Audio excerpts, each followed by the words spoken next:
Welcome to my channel GIC. Subscribe for daily IELTS Listening Test. Conversation about a job vacancy. Now you have some time to look at questions 1 to 5.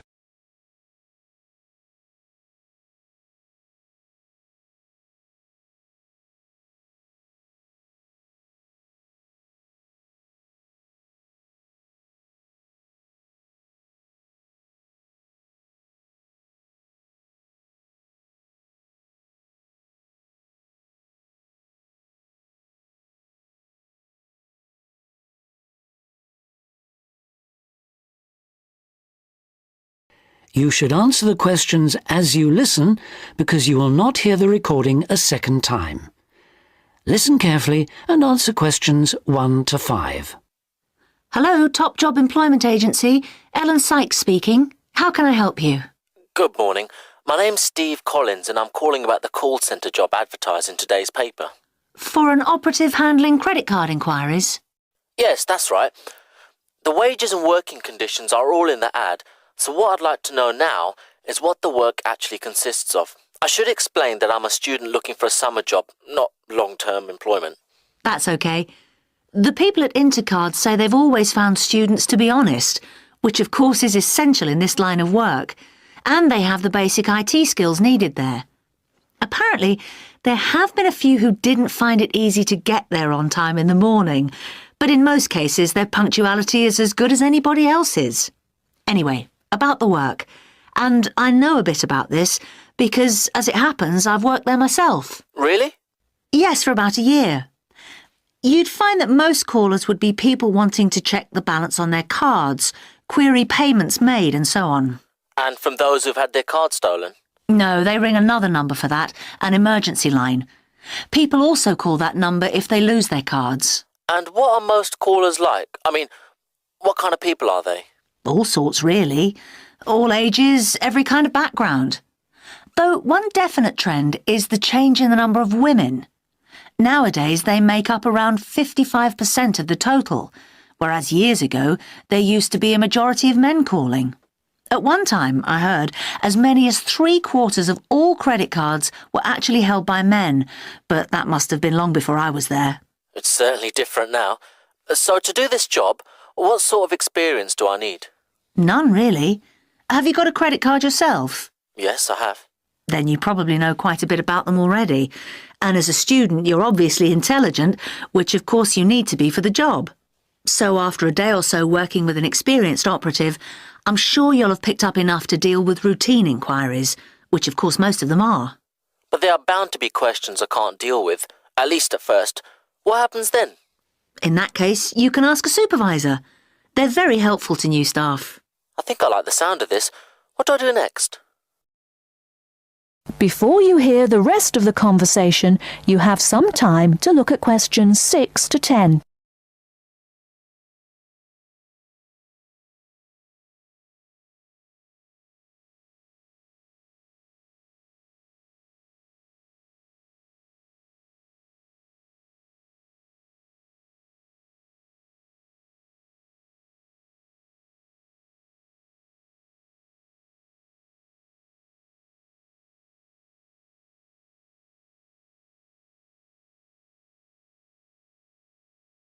Now listen and answer questions 6 to 10.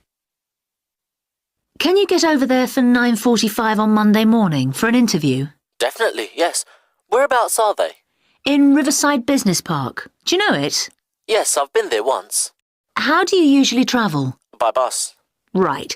So you take either the 136 or 137 to the bus station, and when you come out of there, you turn right. Along Orchard Road, that is. The road from the railway station? Yes, that's right.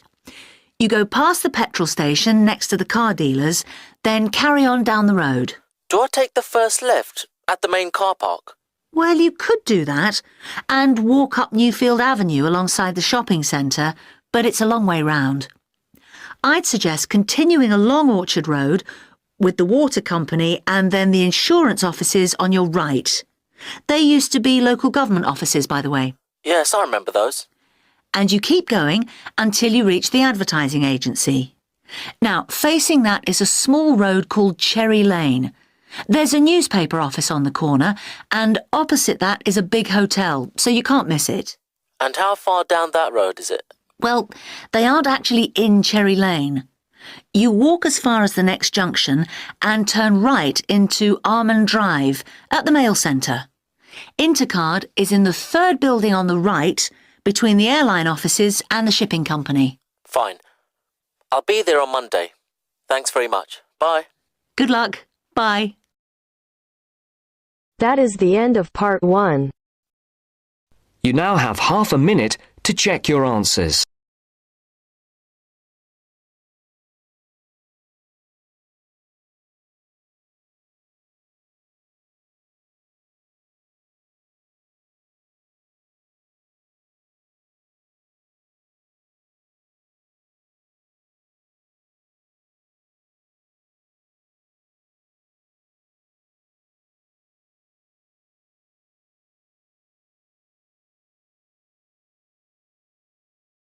Now turn to Section 2.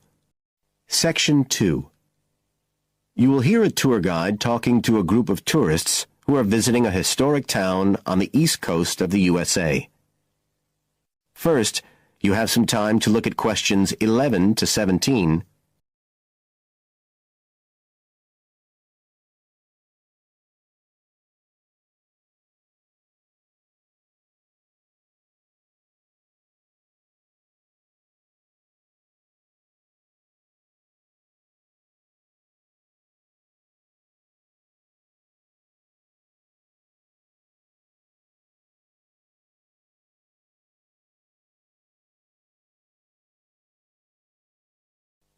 Now listen carefully and answer questions 11 to 17.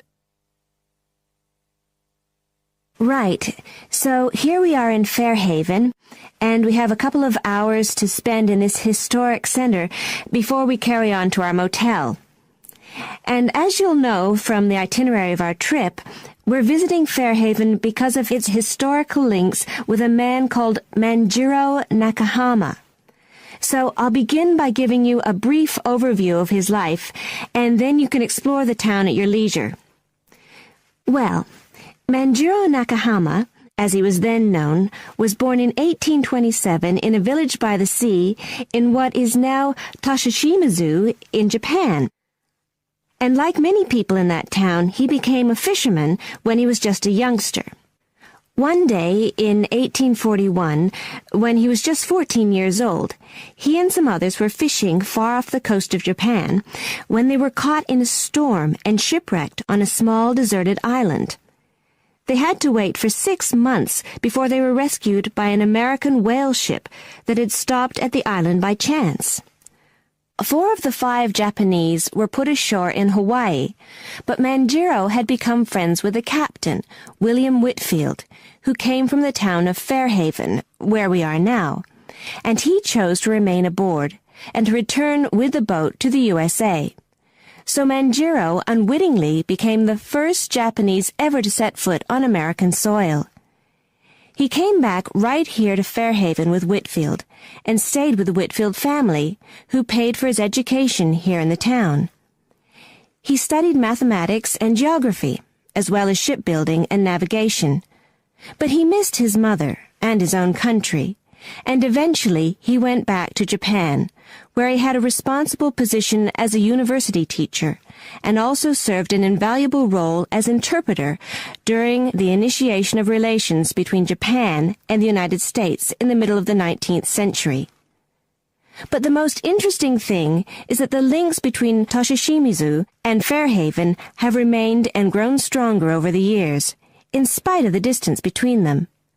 And in fact, the 2 places now have the official status of sister cities. Both places are ports, so in fact the inhabitants have a lot in common. There have been a number of visits by the inhabitants of Toshishimizu, in particular at the time of the festival, which is held every 2 years here in Fairhaven to celebrate the life and achievements of John Manjiro. It takes place in the fall, and there's an ever-growing program including drumming, singing, martial arts, and stalls selling Japanese and American food. So if you're going to be in the region around then, it's really worth a visit. Before you hear the rest of the talk, you have some time to look at questions 18 to 20.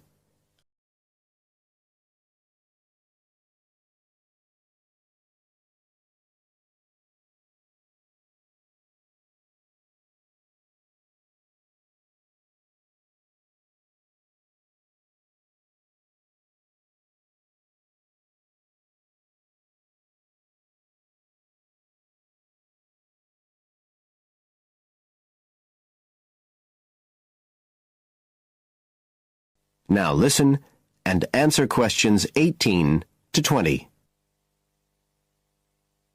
Now, many of the buildings that Manjiro Nakahama knew in Fairhaven are still standing today. And so if you'd just like to hand round some copies of this map, I'll suggest the best route to follow to see them.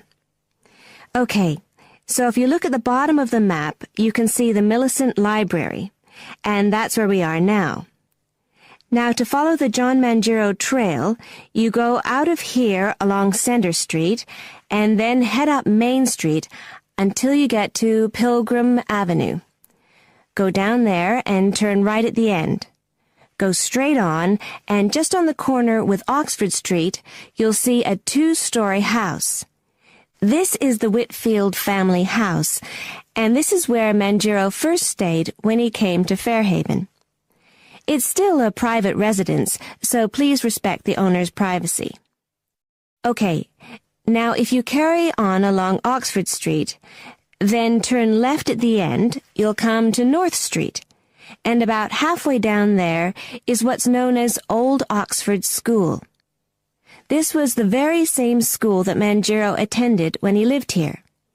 It was considered to be the best school in town because of the quality of the building. Unusually, it was built of stone, and the quality of the teaching. Nowadays, it's usually closed, except on special occasions.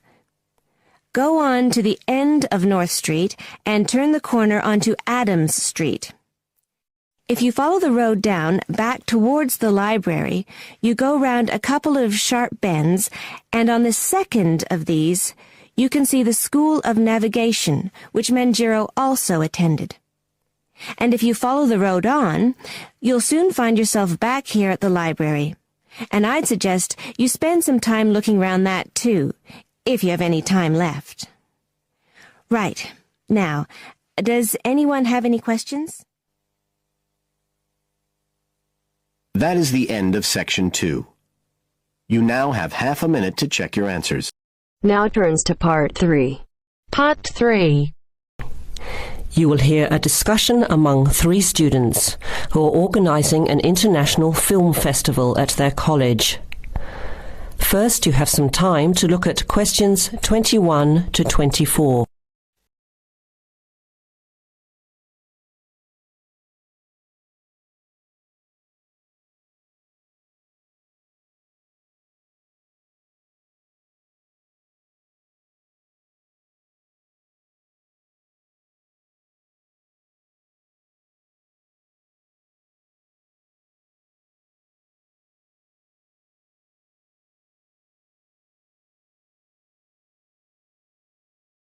Now listen carefully to the first part of the discussion and answer questions 21 to 24.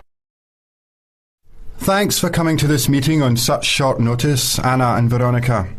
It looks like we have just become the organising committee for this year's International Film Festival.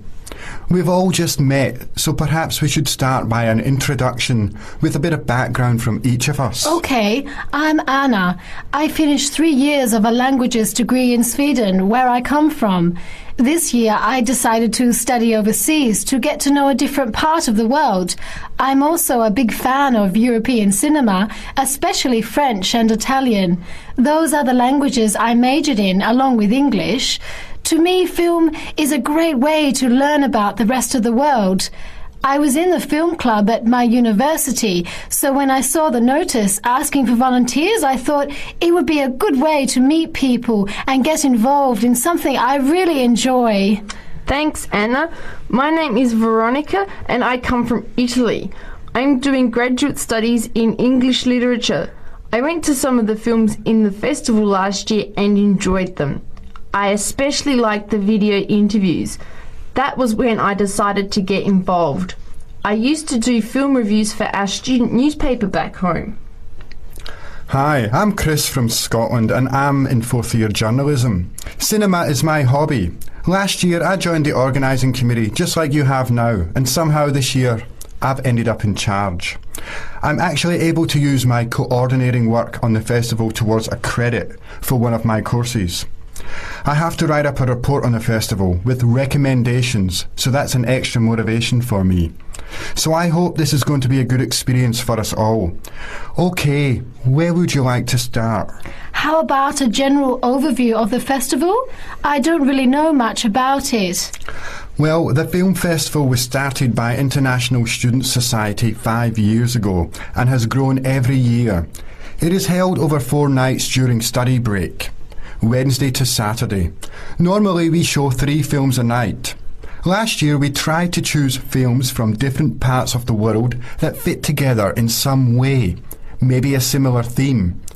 Or we could feature a type of film like action films or science fiction. Now you have some time to look at questions 25 to 30.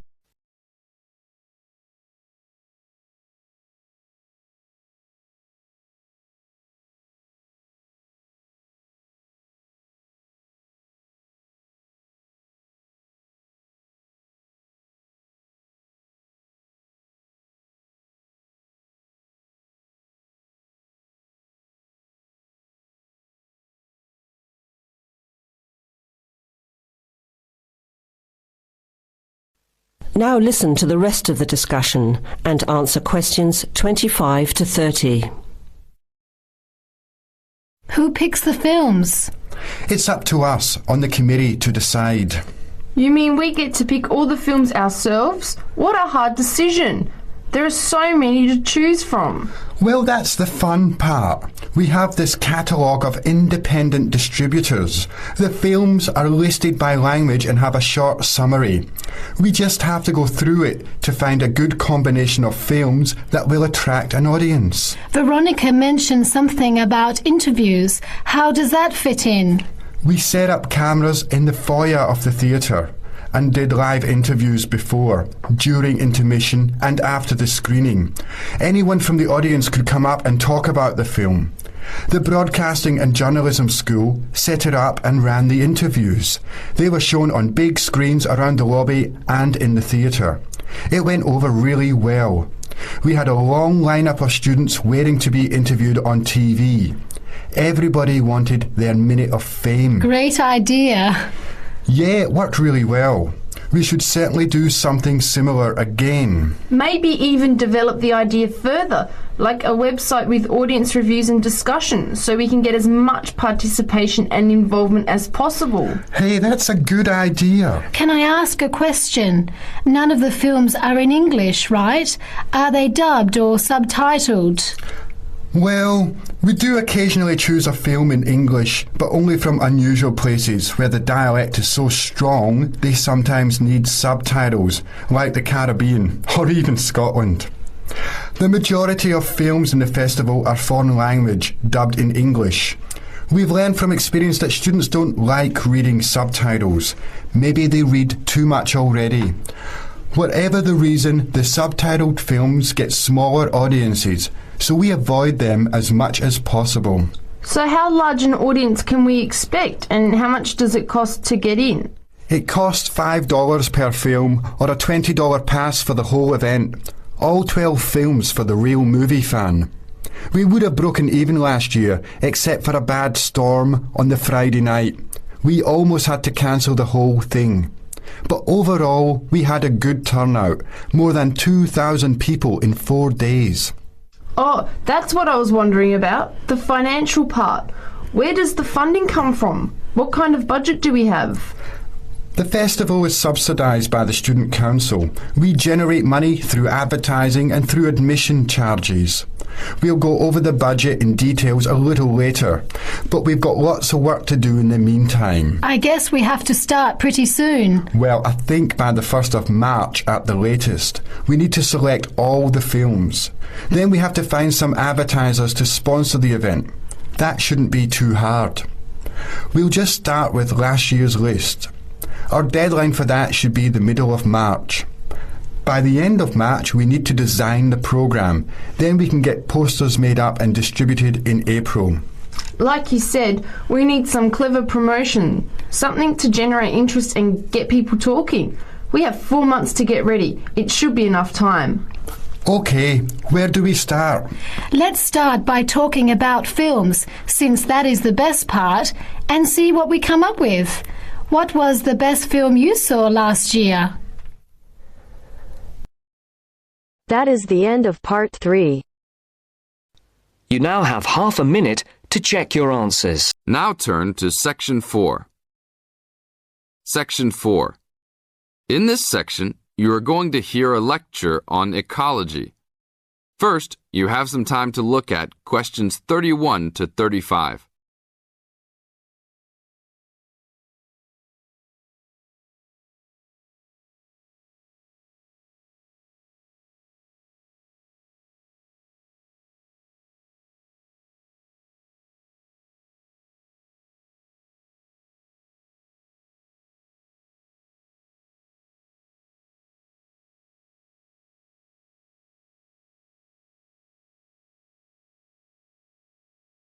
Now listen carefully and answer questions 31 to 35.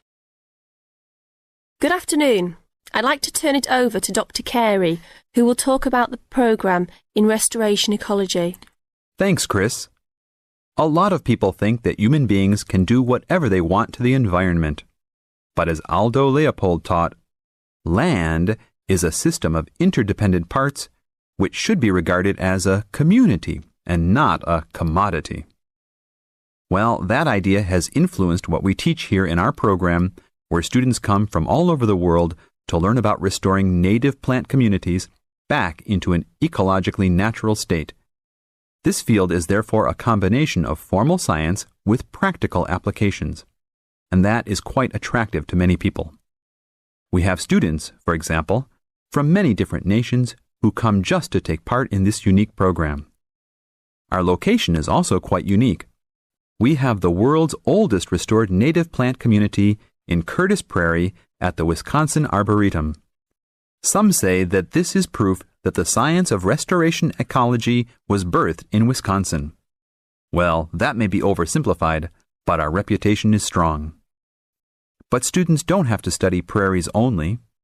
One student, Edmund Mukala from the Congo, came to study restoring ancient wetlands in the Congo using knowledge gained from historic samples of the soil seed bank.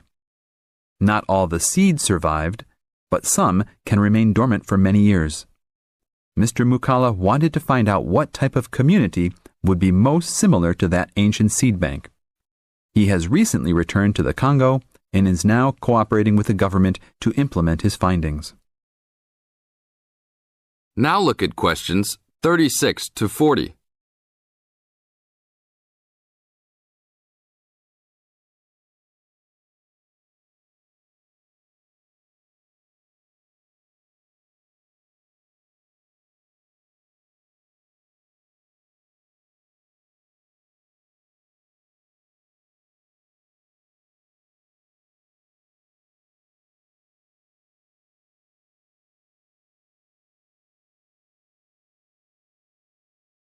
As the talk continues, answer questions 36 to 40.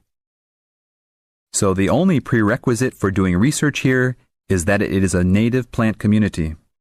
That means not just prairies, but wetlands, woodlands, savannas, and other environments. We're proud of the diversity of research topics in our program. And we continue to grow. This year we have 32 new students from 8 different countries. When students first arrive, they begin rigid coursework in statistics, ecology, plant identification, and the theory of landscape change. Then they take part in internships at local conservation agencies such as the Arboretum, the Nature Conservancy, the Parks Department, and others. We find internships to be crucial in helping students apply the knowledge they have gained in the classroom. And we're proud to say that, since the beginning, we have graduated 277 students with master degrees from our programs and 122 students with PhDs. Some have gone on to bigger and better things. One graduate is now the director of the Worldwide Fund for Nature in China. Another is the director of Parks Development in California. And others now lead their own research departments in universities around the world. This is the end of Section 4. You now have 30 seconds to check your answers.